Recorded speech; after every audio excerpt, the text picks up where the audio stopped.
Alrighty then. So, we will be doing a Commander Legends multiplayer draft today. I'm kind of going into this format blind. I don't know what's good. I'm only vaguely aware of the rules for Commander Legends draft, but it should be kind of fun, I think. They do not have any of the online card prices, so we're just going to we're going to try and just draft just draft the best decks we can. No worries about rare drafting right now. Make sure this is actually recording. It appears that it is. I still don't have a second monitor. The cable was supposed to come today, and it's not here yet. I was kind of holding out hope it'd be here by the time I sat down to record, but not yet.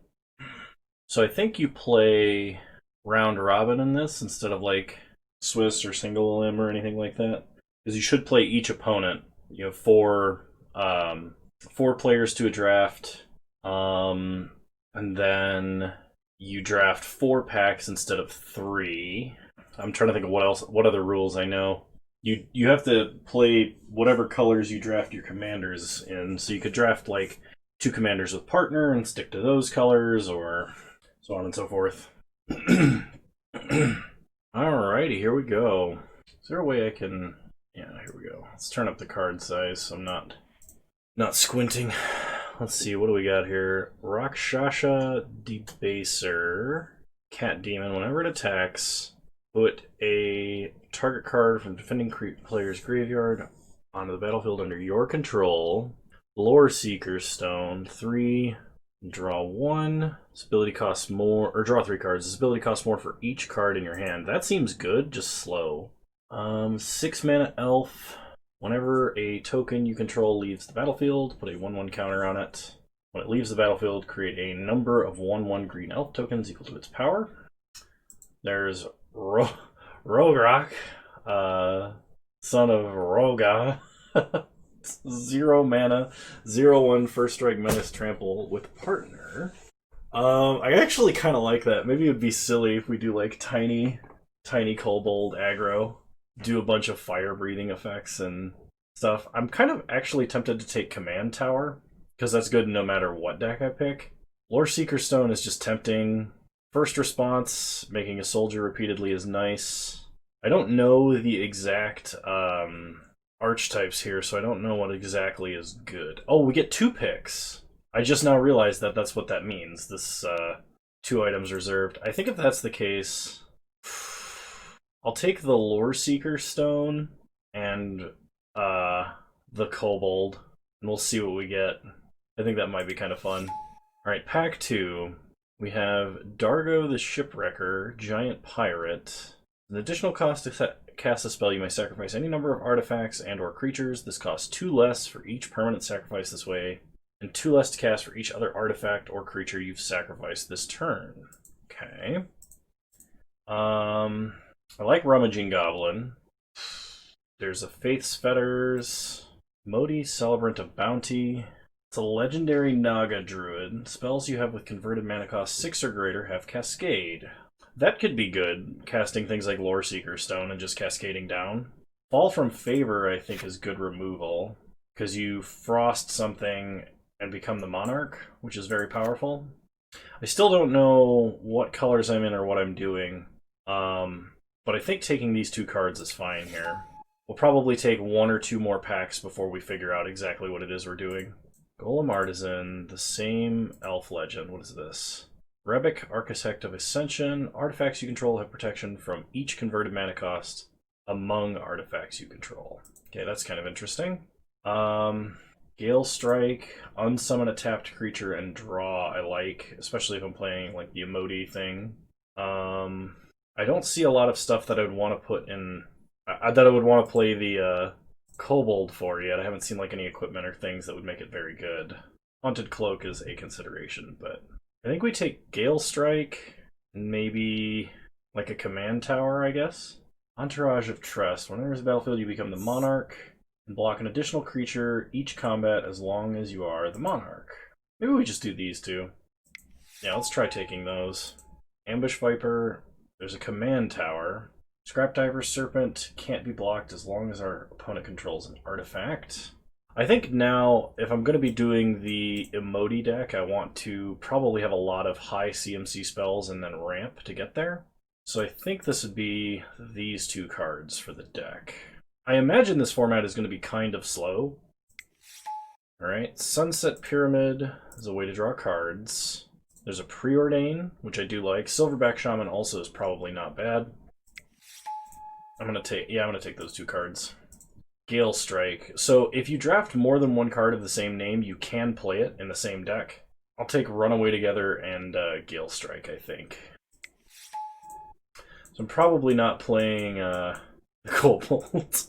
So I'll be on the lookout for Artifact Ramp and other such cards. Skilled Animator. Target artifact you control becomes a artifact creature with base power of 5/5. We'll take another Preordain, because I suppose I can't have enough of those. Spontaneous Mutation is actually somewhat decent removal. From my experience, I've actually played it in Modern as removal. I could take Welding Sparks, just to have potentially removal in red, because I don't know if I would play Skilled Animator. I mean, I guess I could. Yeah, we'll take these two. Finally, a format where I can cast Preordains, and more than one. Another Scrapdiver Servant, a Wild Size, which we can use as a cantrip as well. Explosion of Riches. Draw a card. Each other player may draw a card. Whenever a card is drawn this way, it deals 5 damage to target opponent chosen at random from among your opponents. That seems really awesome, but I'm not planning on playing red, I think. I'll just take the green card and the blue card. Pirate's Cutlass is fine as an equipment. I don't think I'm playing white, but out of these cards, I think Court Street Denizen is the most playable one. Okay, red cantrip and Angelic Gift. So this is only a 3 booster pack draft format. I thought it was 4. Oh, I guess we drafted 20 cards, so maybe on Magic Online they thought the best way to do this was just to make them 20 card packs. Who knows? Maybe I'm just wrong. I thought it was 4 15 card boosters, but I'll go ahead and move these all to the sideboard because I don't want them messing with my counts here. Alright. Let's see, in this pack we have Jessica's Will. If you choose a commander as you cast a spell, you may choose both. Add red for each card in target opponent's hand, or exile the top 3 cards of your library. You may play them this turn. There's a Flood of Recollection. I like Sky Diamond. There's good cards in this pack, but none that are really for the deck that I'm building right now, I guess, because we're trying to play like ramp. I don't think I can play the off-color diamond. I think I can only play the on-color one. So we either take Ivy Lane Denizen, Lifecrafter's Gift, or like Siren Storm Tamer in addition to the diamond, which I am taking 100%. Oh, whoops. I guess I'm taking the Ivy Lane Denizen because that's definitely not what I had selected at the time. Alright, finally got another pack here, and what are we looking at? See an Elvish Visionary, another Sky Diamond, a Moss Diamond, Hans Eriksson, which I like, the Abomination of Llanowar. I kind of wouldn't mind having the Ramp Diamonds, just take both of them, but I might want something like Elvish Visionary. I think we take the Ramp spells. I think that's just got to be the best for us. They're both in our colors. We're going to be trying to cast very, very large spells, so... Alright. Monstrous Onslaught. Deals X damage divided as you choose among any number of target creatures, where X is the greatest power among creatures you control as you cast this spell. Okay. I think we take Elvish Visionary and Ivy Lane Denizen. Alright, we have Glacian Power Stone Engineer, which can draw a bunch of cards. We have Ingenuity Engine, which has Cascade. And tap, sack an artifact, return an artifact you control to its owner's hand. Kind of like the Cascade. Natural Reclamation, which has Cascade, and is probably a good spell. There's a 6 mana 4/4 flyer, which is not a terrible rate. There's also a Scab Goliath. I'm going to take these 2 cards, I think. Even though Ingenuity Engine doesn't necessarily synergize with anything that I have. It could... I mean, I guess I could buy back, like, Sunset Pyramid or something like that. Maybe I take, like, Natural Reclamation and Fintorn Elves. Also, I don't know if anybody knows this, but I recently learned that, like, in the art for this, there's, like, 10 or 12 different artifacts. Like Rings of Brighthearth is at the top, followed by a Soul Ring. At the bottom is the one commander artifact. At the top, at the very, very tip top and left is parts of Door to Nothingness. Alright, we'll take these two. We're doing cascadey things, it sounds fun. Spectral Searchlight is a decent ramp artifact. I need to start taking, like, creatures, though, because I don't have that many. Prosperous Pirates can temporarily increase our amount of mana, and is a creature with a decent-sized body on it, so I think we do that. Alright. There's a Jalam Tome, Wildheart Invoker, another Spectral Searchlight. I think I take the Wildheart Invoker and a Spectral Searchlight. We have a decent amount of artifacts now that Thirst for Knowledge is actually somewhat good. I'll take a second Natural Reclamation, not that I would necessarily play both in my deck, I just don't have anything else I can play right now in that slot. Okay, the Gargoyle's fine. I was kind of hoping to pick up one of these late. I guess I would take Deranged Assistant over an Amorphous Axe, but I probably wouldn't play either of those. I guess I'll play Deranged Assistant if I'm really, really hurting for extra mana sources. There's a Flood of Recollection and a Lifecrafter's Gift. I mean, we have some Ivy Lane Denizens, which are probably, like, for the actual elf deck. Alright. Cool, we got more cards. Alright. Oh man, I wish I'd opened this pack first. There's an Achroma Vision of Ixidor. Dawnglade Regent. Enters the battlefield, you become the monarch. As long as you're the monarch, permanents you control have hexproof. That seems really sweet. So we're definitely taking that. The question is, what is the other card we are taking from this pack? It takes Staunch Throne Guard, even though that doesn't seem very good. Too much blue to take Uriok. Yeah, I think the play is to take Staunch Throne Guard and Dawnglade Regent. Ooh, Confiscate. Just take a permanent? I'm down with that. Kitesail Corsair, another Sky Diamond. There's a Fertilid, Alana Kessig Ranger. Whenever another creature enters the battlefield under your control, you may pay 2. If you do, that creature fights. That seems pretty good. I think we'll take Confiscate and Halana. Alright. Austere Command? Oh man, that'd be awesome. Fortunately, we're not in white. Elvish Visionary is fine. Scrounging Bandar seems weird for us. I could take Howling Golem, because I could just draw us cards after we cast a bunch of ramp spells, I guess. Let's see. Malcolm Keen-Eyed Navigator. Whenever one or more pirates you control deal damage to your opponent, you create a treasure token for each opponent dealt damage. Soul's Might, put X 1/1 counters on target creature where X is creature's power. Lifecrafter's Gift. I'm going to take a Visionary and maybe a Terramorphic Expanse. I mean, we don't really need fixing, I don't think. Because, like, we have a bunch of ramp spells that do fix, so maybe we just take action here. So I'll just take 2 creatures in my colors, because I'm kind of hurting for creatures. Annoyed Altasaur seems good, and so does Silverback Shaman. Ooh, actually, we could take Forceful Denial, but that's bad if we're casting bigger things that cascade into Forceful Denial. I think we take the Altasaur and the Silverback Shaman. Just because we need creatures so bad, and those are actually, like, pretty decent-sized threats. Let's see. Azure Fleet Admiral enters the battlefield, you become the Monarch. Can't be blocked by creatures the Monarch controls. Oh, that's nice. That seems really good, actually. So we'll take that, and probably a Pilgrim's Eye. I could take Sisay's Ring. I don't know exactly how tall we have to go on mana. I think this is better than Sisay's Ring for us, at least, so I'm going to take these two.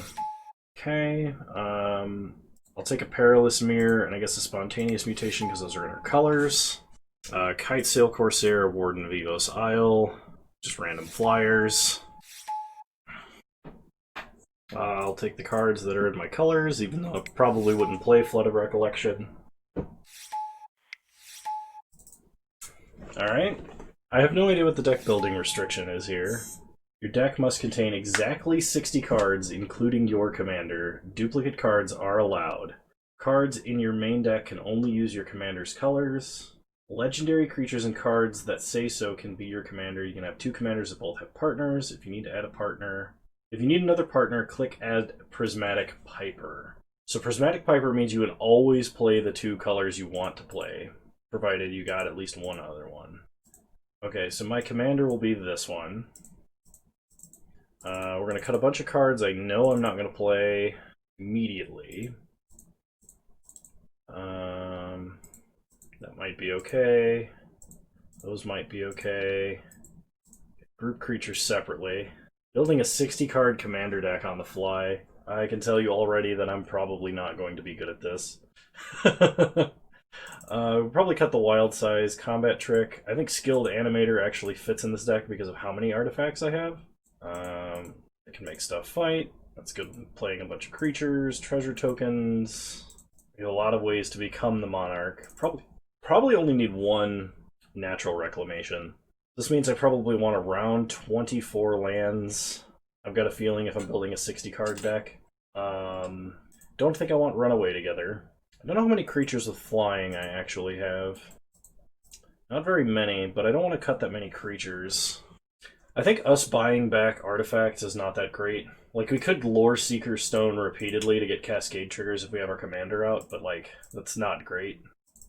So I think I drop Ingenuity Engine. Lifecrafter's Gift I think is a little ambitious.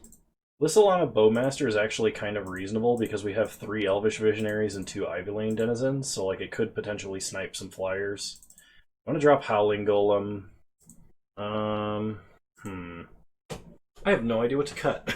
And I would like to cut probably about 5 more cards. I guess I can cut some creatures. I probably don't need a bunch of Perilous Mirrors.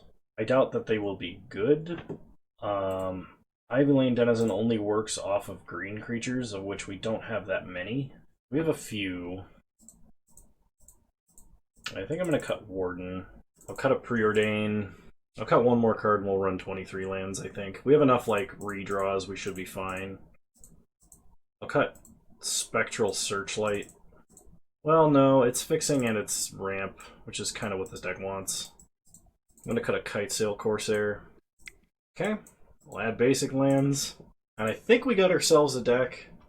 Not 100% on whether or not this deck is good. Why do I only have 58 cards now? Oh, because it needs to be 59 cards plus commander. Alright, well, we'll try this then. Here's hoping we don't have a really bad time. Alright, here we go. Ah, yes, it is a 4-player pod.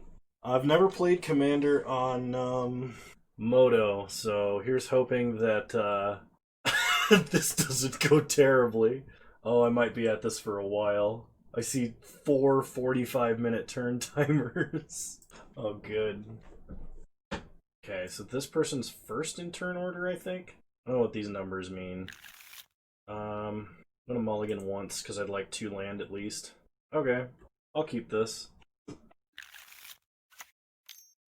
Okay. Oh. Okay, I understand what's happening now. Man, the stops for this look insane. I was trying to set a stop on everybody's, like, every phase would just, like, clock yourself out. I think my opponent this turn, or this opponent did not play a land. Or, no, it was this, it was trying to pass through this person's turn is what's happening. My goodness. Alright, well, we'll just F6 here. I don't know why people play and then tap their lands. Alright, play a forest. Pass the turn. We've finally gotten back to Bombat Courier's turn. They play a 1/1 and then float mana.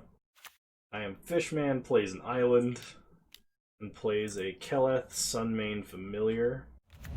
And that is their commander. Okay. This opponent plays Deranged Assistant. I feel like I'm really at a disadvantage here. So we'll play an island and pass. Alright, Bombat Courier plays an island into a Sailor of Means, getting a treasure. Does not attack anyone. I Am Fishman plays plains, plays a Seer's Lantern, goes to combat, attacks me. How dare they? That's rude. Okay. We've taken 2 commander damage. Opponent mills a Codex Shredder off the top of their deck. Wow. Moto's interface for this just looks ugly. I'm not sure, like, I don't know how you would make it better, right? But it just looks ugly. Opponent plays a Rings of Brighthearth.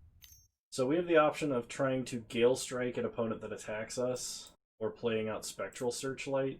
Or technically we could cast Thirst for Knowledge. I think I'm just going to leave up Gale Strike. If this guy attacks me with his commander again, I'm going to Gale Strike it. Or try to, anyway. I'm probably going to get completely dominated because I don't play Commander. And generally when I do play Commander, I play 1v1s with, like, friends, and I haven't even done that in forever. So, it combined with not knowing the format and not knowing how to draft or construct a deck, I think this is going to be a good time. Alright. Opponent plays Zara, Renegade Recruiter. Whenever it attacks, look at defending player's hand. Oh, fun. Opponent attacks. WotC Jules R. Okay. I am Fishman's turn. They play planes. They go to combat. Attack us again. We're going to go ahead and Gale Strike. I, for some reason, thought this was going to be 1v1s versus 3 different people. Kind of like a regular league, rather than a pod of 4.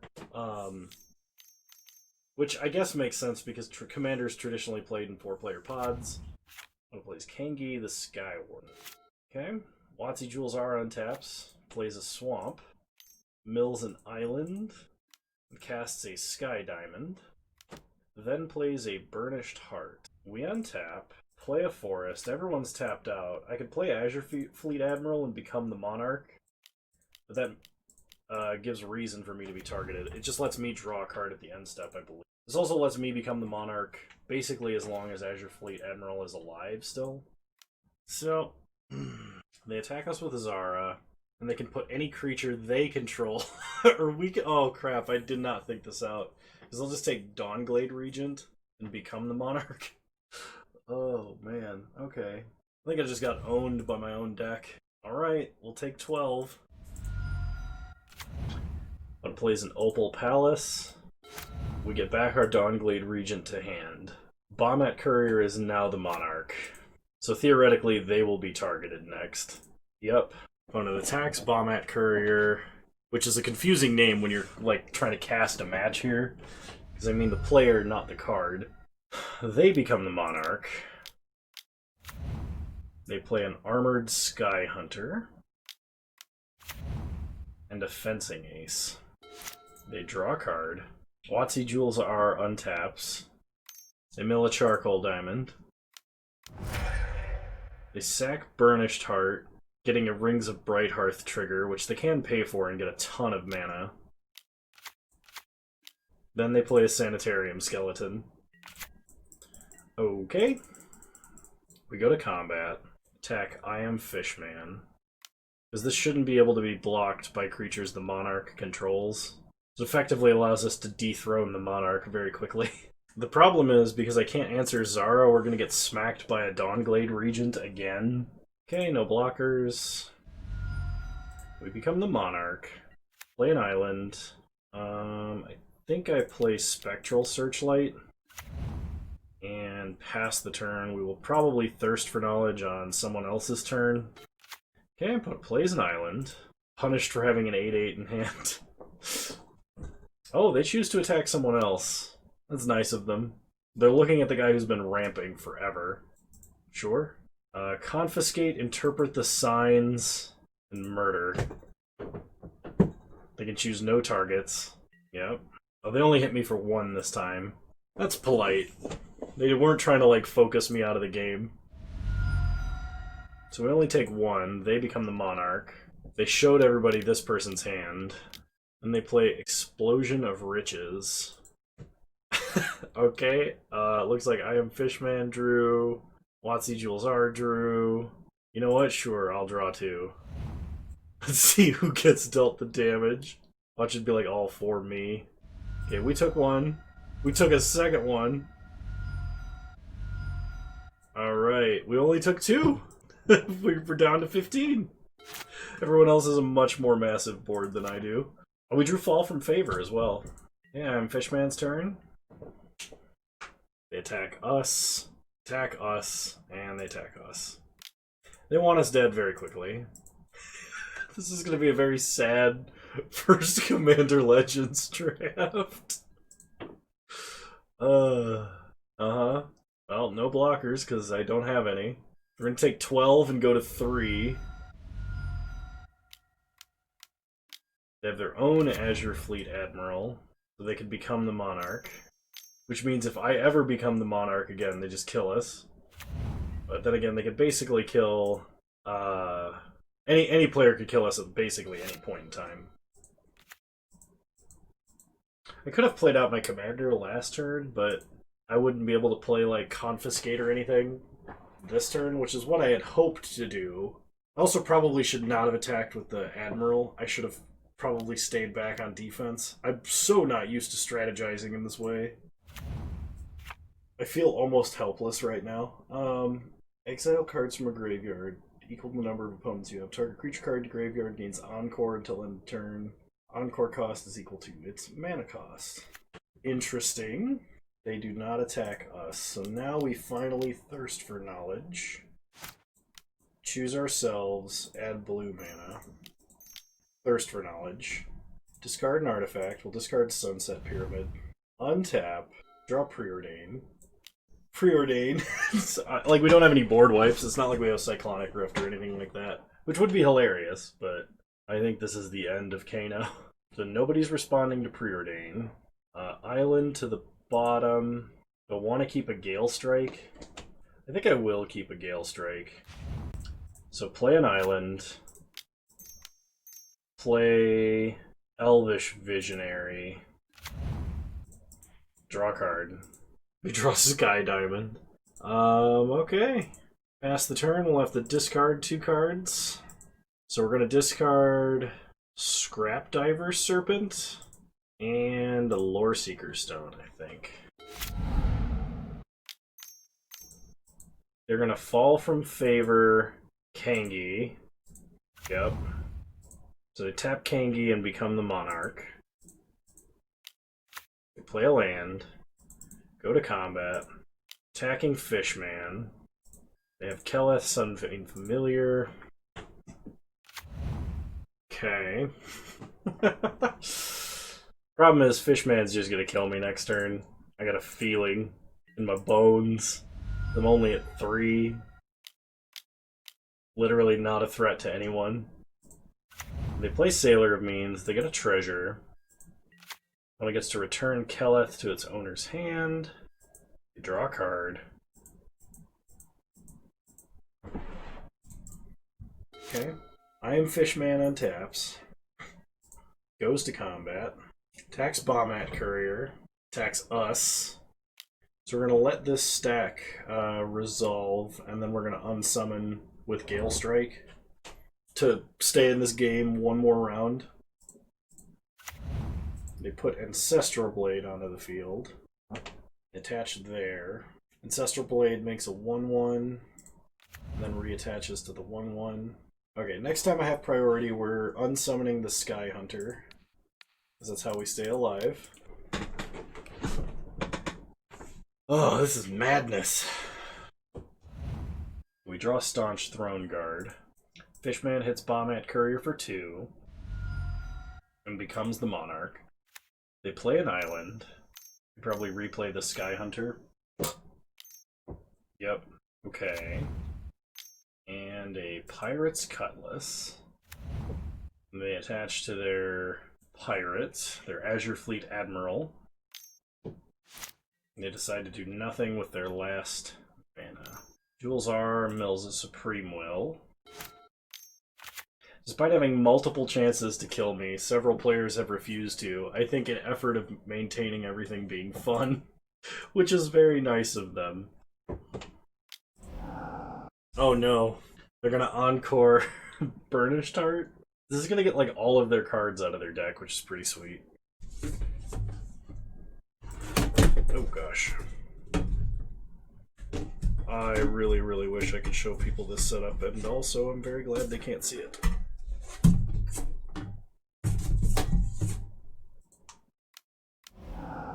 Alright, they're going to encore Burnished Heart, which makes like 3 copies of Burnished Heart or something like that. Yes. Alright, they go to combat. They attack us, they attack Bombat Courier, and they attack Fishman. So we will block the one attacking us. Opponent blocks the one, or Bombat Courier blocks the one attacking them. Like, WotC, the WotC player here is, got a really sweet setup where they can just get like all of the basic lands out of their deck. So they're going to sack It's so many burnished heart triggers. I mean, they gotta sack another one, right? Okay, well, they can't pay for Rings of Bright Hearth. Oops. Okay. We let that opponent get a treasure. And it is finally our turn again. Okay, we draw Lissalana Bowmaster. Unfortunately, we're just gonna die to I Am Fishman, I think. I can fall from favor, tapping their Azure Fleet Admiral. If I cast Fall from Favor, I'm just going to become the Monarch, and then that's a problem, because then everyone wants to attack me and I'm at 3 life. If I confiscate Sky Hunter, I can have blockers at least. So I think I do that. I can't risk becoming the Monarch right now, though. But that's the only creature on board I can't currently deal with. That just immediately threatens my death. So we're gonna take that and just pass the turn. Man, Commander is so much easier to play in paper. Okay. My Courier plays a land. Another Explosion of Riches. Okay, well we're not gonna draw. Oh, we're gonna say no. But if one of those hits us, we just die immediately. I can't believe we took oh no. We took 10 damage from the first one. So that card is amazing. And I definitely want to, if I draft this again, I want to take every single Explosion of Riches that I have to ever deal with. Choose your favorite opponent. I'm gonna vote for Bonnet Courier. I love the I love the random Explosion of Riches wins. Well, I think what I'm going to do is I will finish recording the rest of this match and probably just hyperspeed it for those that want to see it. I'll just like play it at double speed. I could sit here and commentate, but I don't have that kind of time. So yeah, that's what I'm going to do, I think. Yeah, I guess that's only fair. We got eliminated first, so y'all enjoy the rest of the gameplay. Alright, well, we got eliminated, so I hope you guys enjoyed this one. I'm not going to actually sit here and record the rest of the gameplay. I've changed my mind. That is impractical for a number of reasons. But I hope you guys enjoyed this one. Don't do what I did. Draft a better deck than that. And I might do another one of these. I might not. We'll see. But let me know in the comments below. Let me know what I can do to improve the viewing experience for this. There's very little control I have over like the format and stuff, but if you have a way to improve other than Kano, make sure you record on the overlay labeled record, let me know. But other than that, I hope you guys enjoyed this video, and I will see you guys in the next one. Bye!